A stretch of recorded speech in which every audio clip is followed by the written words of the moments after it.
Morning. তো এখন হচ্ছে সকাল 5টা বাজে। আমরা সবাই বেরিয়ে পড়েছি। এখন আমরা রওনা হবো বৈষ্ণব দেবী মন্দির জন্য।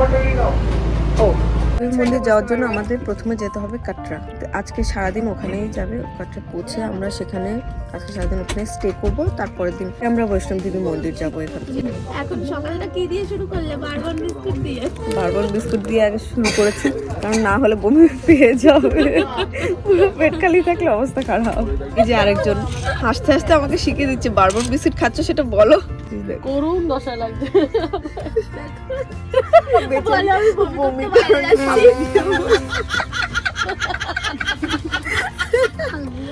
বমি করবে বলে সামনে দাঁড়িয়ে আছে একদম লাইনে। আমরা দুটো সেটাই বলবো, এখানে বলবো ওখানে বলবো। মনীষা বৌদি দেখো ছবি তোলার চক্করে বন্দি এইটাই ঝাপসা করে দিই। তোমার তো গোল্ডেন টেম্পলটা মেন ছিল, ওইটা ঝাপসা করে নিজের মুখটা ফুটিয়ে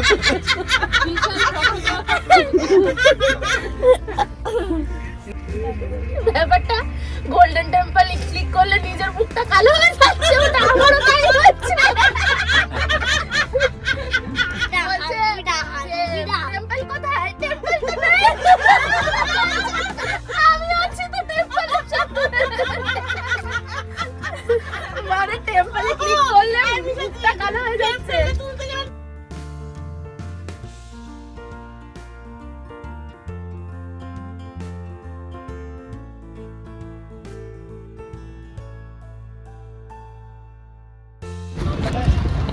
আমাদের বাস চেঞ্জ হয়েছিল, এই বাসটা করে আমরা আবার যাচ্ছি কাটরাতে। তো কাটরাতে এসে এই আমাদের রুম, আমরা চেকিং করে নিয়েছি আবার হোটেলে। এখানে টিভি আছে, কভার আছে, আর এই হচ্ছে বেড। হ্যাঁ বলো। এখানে আস্তে আস্তে অনেকটা টাইম হয়ে গেছিলো সব রান্না বান্না করার পরে। তারপর আমরা প্রায় 4টে নাগাদ খাওয়া দাওয়া করি। এখানে আমরা দাঁড়িয়ে পড়েছি বৈষ্ণব দেবী যাওয়ার জন্য। যে পারমিশন নিতে হয় সেটা এখানে, এই যে কার্ড আর এই কার্ডটা দেবে পাস নেওয়ার জন্য। আমরা দাঁড়িয়ে গেছি, কোনো লাইন ছিল না, বেশ ভালোই হয়েছে। তো গাইজ গুড মর্নিং। এখন বাজে সকাল 1:30, মানে 1:30 বাজে। আর এখন আমরা মন্দিরে যাওয়ার জন্য হাঁটা শুরু করবো। এই যে সবাই শরণার্থী সব রেডি, লাঠি নিয়ে। এক্ষুনি লাগবে আই কার্ড। আই কার্ড পরে নি। এই যে আমাদের হাঁটা শুরু হলো। হাঁটার আগে লাঠি ধরে ফেলেছি সবাই। এই যে আমার ছেলে হাঁটছে।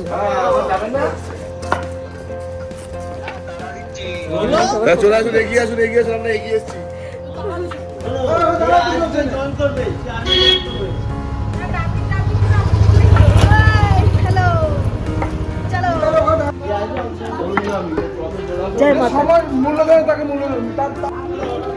আমি এখানে ভিডিও করছি, এখানে ডায়লগ মারা শুরু করেছে।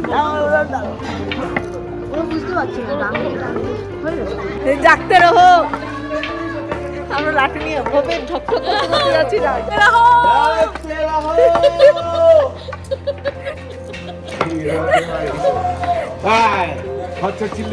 আমার ছেলে বলছে যে বাবা আমি ঘোড়া নেব না, আমি হেঁটেই যাব। একজন ঘোড়াওয়ালা এসেছিল, ও বলছে যে বাবা আমি ঘোড়া করে যাব না, আমি হেঁটেই যাব। একটু তাকা আমার দিকে, একটু তাকা।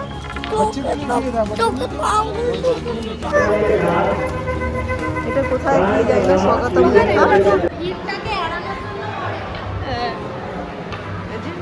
সব লাগিয়ে নিয়ে আসছে। চেকিং করে তারপরে এন্ট্রি নিতে হয় বৈষ্ণব দেবীর মন্দিরে যাওয়ার যে পথটা আছে, আগে আমাদের চেকিং করে নিতে হয়।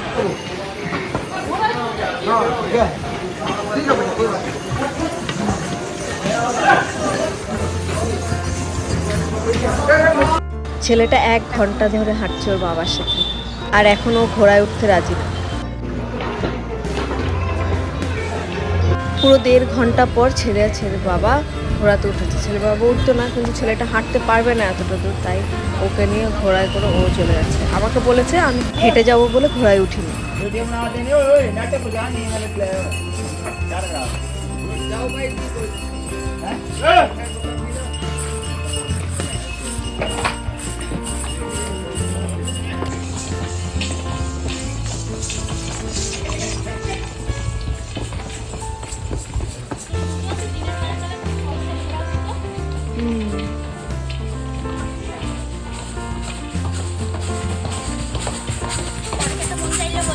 17 বাজে, আস্তে আস্তে সবাই আসছে। জয় মাতা দি। জয় মাতা দি। কটা বাজে বলো তো? এখন 3:15। এই 2:46 বাজে। দেখো একবার মনে, এই দেখো 2:48। 3:17। কি করে সম্ভব? উঁচুতে এদিকে ঘোড়া। দেখো কতটা উঁচুতে উঠে এসেছি।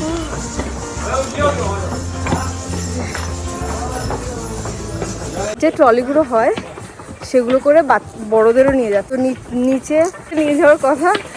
মার বাচ্চাটা সব বসেছে, এখন বসে যে আমি আর নিয়ে যাবো না, অর্ধেক রাস্তায় দাঁড় করিয়েছে, এখন কোথায় রয়েছে কি।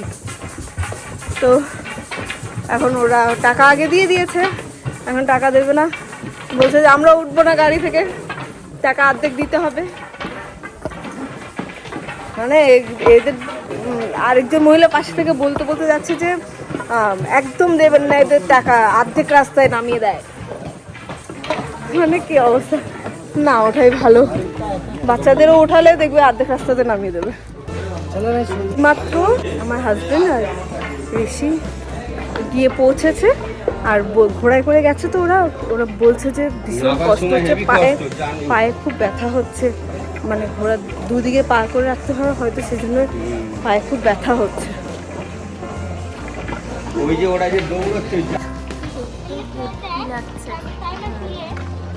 কত উঁচুতে আমরা। 4:25। এই সিঁড়ি একটা, পাশে আরেকটা সিঁড়ি আছে, এখান থেকে আধা ঘন্টা বলছে, কিন্তু আমি একটু আগে আগে চলে এসেছি, ভেবেছি গিয়ে পৌঁছে যাবো। তারপর ভাবলাম যে ওরা যদি টেনশন করে, তাই এখানে দাঁড়িয়ে আছি। তো অনেক হয়ে গেছে, ওরা এখনো আসছে না, ওরা সিঁড়ি দিয়ে উঠে চলে গেল, বুঝতে পারছি না। আর একটু দাঁড়াই তাহলে বুঝতে পারবো, সিঁড়ি দিয়ে একটু তাড়াতাড়ি হয়। অনেকটাই উপরে চলে এসেছিলাম, আর ওরা প্রায় 10 মিনিট পরে এসেছিল। তো আমি টেনশন করবে যে, তাই জন্য দাঁড়িয়ে গেছি, নাহলে একটু এগিয়ে যেতে পারতাম। ঠিক আছে, আবার টেনশন করলে আমার বরকে জানিয়ে দেবে, পরে বর চিন্তা করতে করতে আবার ফেরত চলে আসে। ঠিক হলো, আমি দাঁড়িয়ে গেছি, একসঙ্গে দেখা হয়েছে, আবার চলি। 5টা বেজে গেছে, পাখি ডাকছে, আর আমরা বোঝা যাবে না।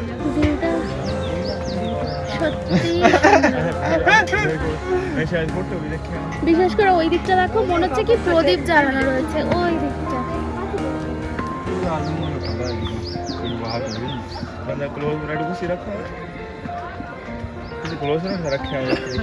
কুমারী মন্দির পৌঁছে গেছে, ওখানে হচ্ছে মন্দির। কাকিরা এখনো আসেনি, আসবে তারপরে। তো যে ঢুকে আবার একটা সাবওয়ে আছে, ওটার ভেতর দিয়ে এখন ভেতরে যেতে হবে বৈষ্ণবদেবী মন্দির। তাই দেখো এখনো 5.5 কিলোমিটার বাকি, আর ছেলেকে এভাবে নিয়েছে পিঠের মধ্যে ঝুলে, ছেলে হাসছে।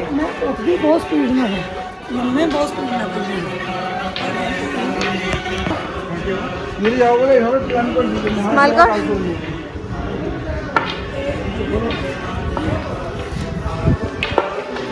খুশি বলছে, আমি মনে হচ্ছে গরু গাড়িতে চড়ছি।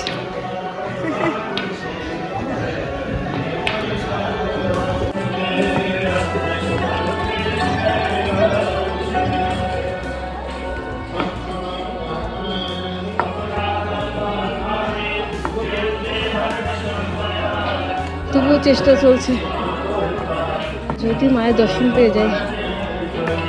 এভাবেই চেষ্টা চলছে, যদি মায়ের একটু দর্শন পাই। এখন বাজে 8টা।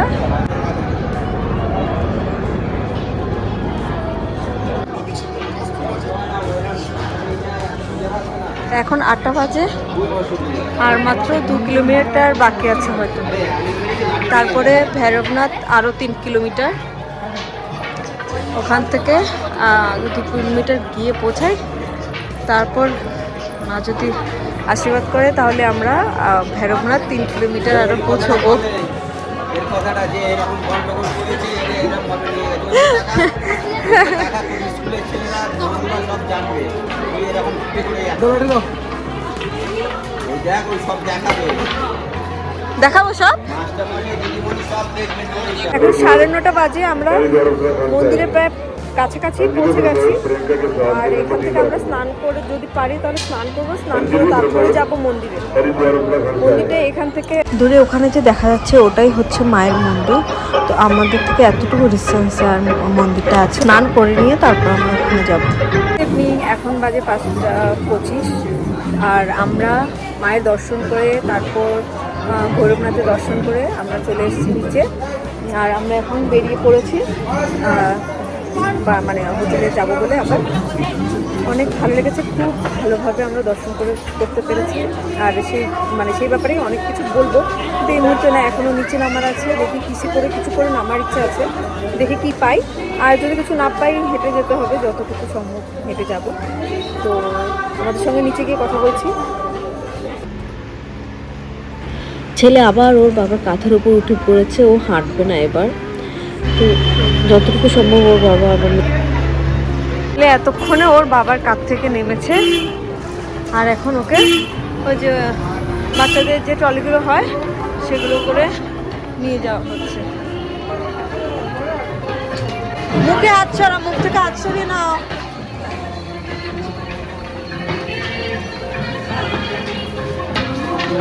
সিনারি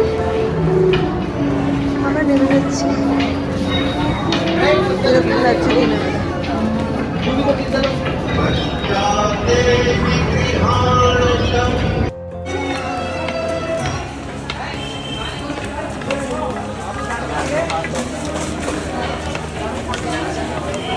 তোমার একটা ভিডিও করি।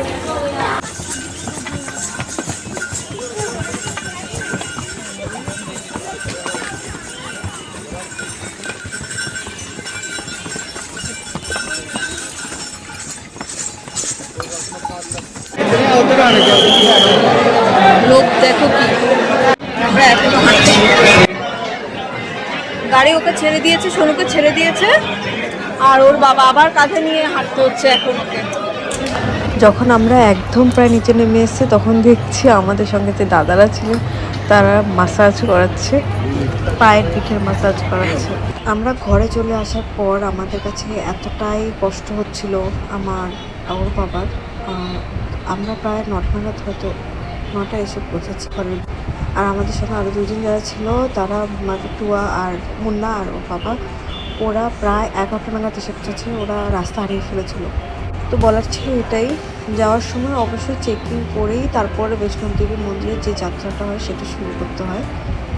কারণ না হলে অনেকে ড্রিঙ্ক করে থাকে বা এমন কিছু জিনিস নিয়ে যায় যেটা ওখানে নিয়ে যাওয়া ঠিক না। তো আগে থেকে চেকিং করে সেটাকে ওরা বাদ করে দেয়। আমাদের যেমন একটা কিন্ডেল যেটা হয় সেরকম একটা ছিল, সেটাকে জমা করে দিয়ে তারপর আমাদের মন্দিরের যে হাঁটার রাস্তাটা, সেই রাস্তাটা হাঁটার সময় আগে থেকে চেকিং করে এটা নিয়ে নেওয়া হয়েছিল। আর লাইটিং করে এই যে রাস্তাটা দেখা যাচ্ছে, আমরা তো এই রাস্তাটা দিয়েই হেঁটে গেছিলাম, হেঁটে এসেছি আবার নিচে। আর আমরা হেঁটে হেঁটে নিচে নামতে চাইনি একদমই, কিন্তু এমন মানে ঘোড়া বা যেগুলোই হোক ওগুলোতে ইচ্ছে করছিল না নামতে। এত টাকা নেয় আর ঘোড়াগুলোকে এত মারে, আমার হাজব্যান্ড তো লিটারালি কেঁদেই দিয়েছিল ওটার সময় যখন ঘোড়া করে যেতে হয়েছে একটুখানি ছেলের জন্য। হ্যাঁ, ওখানে হেলিকপ্টারের ব্যবস্থা আছে। যারা এফোর্ড করতে পারে তারা হেলিকপ্টার 3 মাস আগে থেকে বুক করে নিতে হয়, না হলে কিন্তু সেখানে গিয়ে পাওয়া যায় না। হ্যাঁ, অবশ্য ওখানে স্নান করার বেশ ভালোই জায়গা থাকে, আর মোবাইল ওয়ালেট এগুলো রেখে দেওয়ারও লকার থাকে, বেশ ভালোই লকার থাকে। আমি ভিডিও করেছিলাম কিন্তু এত ভিডিওর মধ্যে আমি সেটার খুঁজে পাইনি। আমরা স্নানের জায়গা, লকার এগুলো কীরকম সেটাও আমি ভিডিও করেছিলাম। দেবীর মন্দিরে ঢোকার সময় কিন্তু একদমই মোবাইল অ্যালাউ না, সেখানে কোনো ভিডিও করা যায় না। তো যারা ভিডিও করতে চায় তারা মন্দির দর্শন করে এসে তারপরে নিজের পার্স থেকে বা লকারে যেখানে রাখা সেখান থেকে মোবাইল নিয়ে আশেপাশে ভিডিও করতে পারে। যাই হোক, মন্দিরের ভেতরে ঢুকে এতটাই ভালো লেগেছে, মানে রিল্যাক্সে গেছি, আরামসে আমরা মায়ের দর্শন করেছি। ওখান থেকে মায়ের দর্শন করার পরে ভৈরবনাথ দর্শনের জন্য আমরা চলে গেছিলাম হচ্ছে রোপে করে ভৈরবনাথ চলে গেছিলাম। তো 3 কিলোমিটার আবার হেঁটে যাওয়া আসার মতো অতটা সামর্থ্য আর আমাদের ছিল না, কারণ মাথায় এটাই চলছিল নিচে আবার হেঁটে হেঁটে হয়তো নামতে হবে, কিছু পাবো কি পাবো না তাহলে কোনো ঠিক নেই। তো ভালো ভৈরবনাথ দর্শন করে আমরা চলে আসি নিচে, কিন্তু সেখানে থেকে ফেরার পথে আবার আমাদের হেঁটেই আসতে হয়েছে, যেহেতু কোনো কিছুই মানে এতই দাম নিচ্ছিল, এতই টাকা নিচ্ছিল। যে আমরা আসার পথে ছেলেকে বাচ্চাদের যে ট্রলিগুলো হয় সেগুলোতে দিয়ে আমরা ওর পেছনে পেছনে দৌড়ে দৌড়ে হেঁটে তারপরে নিচে এসেছি। হোটেলটা ছিল সেটাও নিয়ে আসে, যখন নিচে নেমে আসি সেটা নিয়ে তারপরে আমরা ফিরি। হ্যাঁ, আরেকটা জিনিস, অর্ধকুমারীতে আমরা দর্শন করতে পারিনি, কারণ অর্ধকুমারী দর্শন করার জন্য আমাদের সবার আগে লাইন লাগাতে হবে, প্রায় 36 ঘন্টার মতো লাইন থাকতে হয়। লাইন মানে আপনি ওখানে গিয়ে পৌঁছে ওখানে রেস্ট নেওয়ার জন্য কম্বল ভাড়ায় পাওয়া যায়, সেখানে শুয়ে থাকতে হবে, বসে থাকতে হবে, যেটা ইচ্ছে সেটা করো, কিন্তু প্রায় 12 থেকে 24 ঘন্টা পরে গিয়ে তোমার লাইন আসবে, কারণ ওখানে ভেতরে নাকি ঢোকার জন্য একজনকে ঢুকানো হয়, আর সেই গর্ভের মধ্যে একজন প্রায় 3-4 মিনিট লাগে বেরিয়ে আসতে। তো আজকের মতো এতটুকুই, দেখা হচ্ছে তোমাদের সঙ্গে নেক্সট ডেস্টিনিতে। তো আজকের জন্য টাটা, বাই বাই, তোমরা ভালো থেকো, সুস্থ থেকো।